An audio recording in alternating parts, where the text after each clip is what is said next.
खरं तर निरोपाचं भाषण सांगता करताना खरं तर अंतकरण खूप जड झालंय. खरं तर तसा शब्द फुटत नाहीत पहिल्या दिवसासारखं, पण तरी पण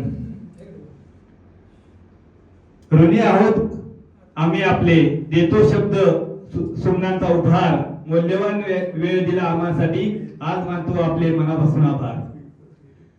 खरं तर मी पहिल्यांदा या प्रशिक्षणासाठी बोलायचं म्हटलं तर असंच बसलो होतो. आपण काय मोबाईल बघत असतो त्या पद्धतीने मोबाईल बघत होतो आणि ऍड आली आणि खरं तर मनापासून नाही पण एक टाइम पासून खरं त्यावेळेस मी हे केलं आणि नंतर सरांचा फोन आला की त्याबद्दल सरांसोबत बोललो.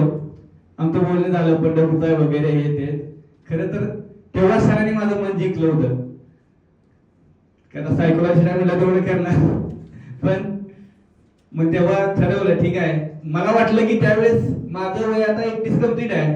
त्यावेळेस मला वाटलं मला खूप उशीर झालाय की काय, आता सगळे युवा असणार आहे तिथे आणि माझं लग्न झालंय, 2 मुलं आहेत. आता प्रशिक्षण कसं करायचं यांच्यासोबत. ठीक आहे म्हणलं सांगायचं नाही आपण, वयात दिसतोय असं वाटत नाही कोणाला लग्न झालंय मुलं नाही, सांगायचं नाही आपण, त्यामध्ये मिसळून जायचं. पण इथं आल्यानंतर किंवा ऑनलाईन क्लास घेतल्यानंतर समजलं की सगळे लहान थोडे सगळ्यांसोबत हसून खेळून राहायचं आहे. सगळ्यांचे विचार एकमेकांना द्यायचे आहेत, विचारांची देवाणघेवाण होते. खरा खूप आनंद झाला त्यावेळेस. इथं आल्यानंतर पहिल्या दिवशी आलो, पहिल्या दिवशी थोडं ओळख जास्त नव्हती, नंतर खूप सगळेजण भेटले.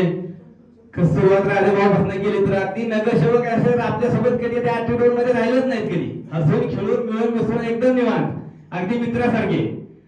अमोल सरांबद्दल तर काय बोलत, कायम पाठीवरती हात टाकणार आल्यानंतर लगेच एकदम जिवलग मित्रासारखंच. तिथं आमच्या भागातले तर सातारचे गाव काय विशेष नाही, गावाजवळ गाव आहे. मूलचंद सरांबद्दल बोलायचं म्हटलं तर अगदी